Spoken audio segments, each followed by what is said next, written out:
Most people really think of the police as our heroes in uniform, here to protect and serve. But are they really? On May 30th, 2021, Officer Nicholas Hanning and Ellie Summers received a disturbing call from Timothy Braden and Brittany Odom. As soon as the police received this call, they went to the premises and knocked on their door. Both Timothy and Brittany came out of the room in panic and started explaining the reasons why they made the call.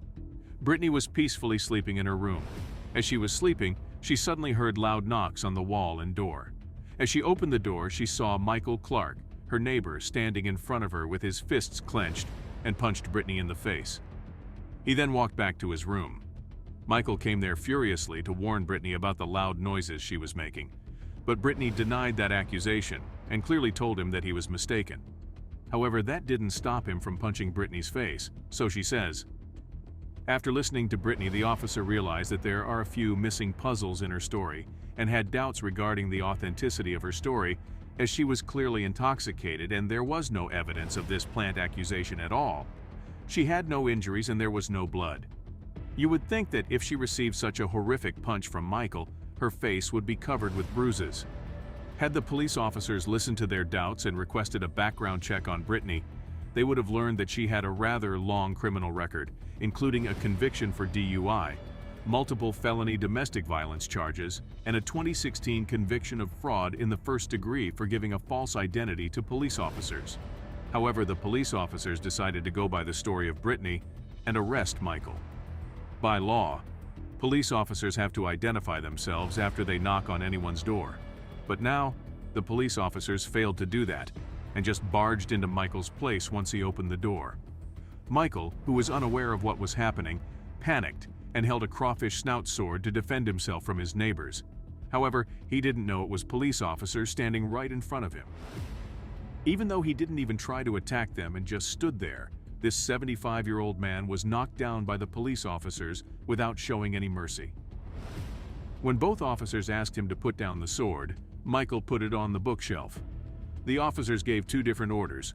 One of them asked Michael to step out of the apartment, whereas the other one asked him to lie down on the ground. Great communication, right?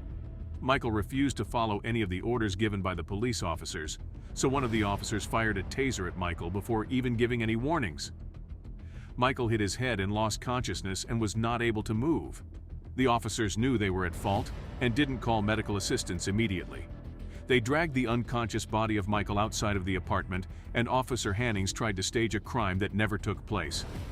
He took the sword of Michael and put it outside of the apartment to make it look like Michael was going to attack the police officers, and they tasered him as part of their self-defense. When medical assistance finally arrived, Michael tried to explain that he did nothing wrong, but because of the staged crime scene, they did not believe him. However, the body cam of the officers captured everything, so there was no escape from their actions. When medically examined, Michael was found not to be under the influence of drugs or alcohol. 2 days after he was tested, Michael was still in the hospital bed, unable to recover, and even suffered from a stroke. Officer Hannings was charged with assault in the third degree against an at-risk person, a Class 6 felony offense, and he was terminated from his position at the Idaho Springs Police Department. In January 2022, he pleaded guilty to the charges and was sentenced to 2 years probation, 120 days of electronic home monitoring, and 150 hours of community service. However, the cover-up attempt was left uncharged. Officer Summers repented her actions and resigned from her position. She was not charged with any crimes.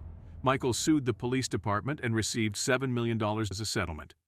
However, no amount of money will fully compensate for the irreversible damage done to Michael Clark's health and psyche.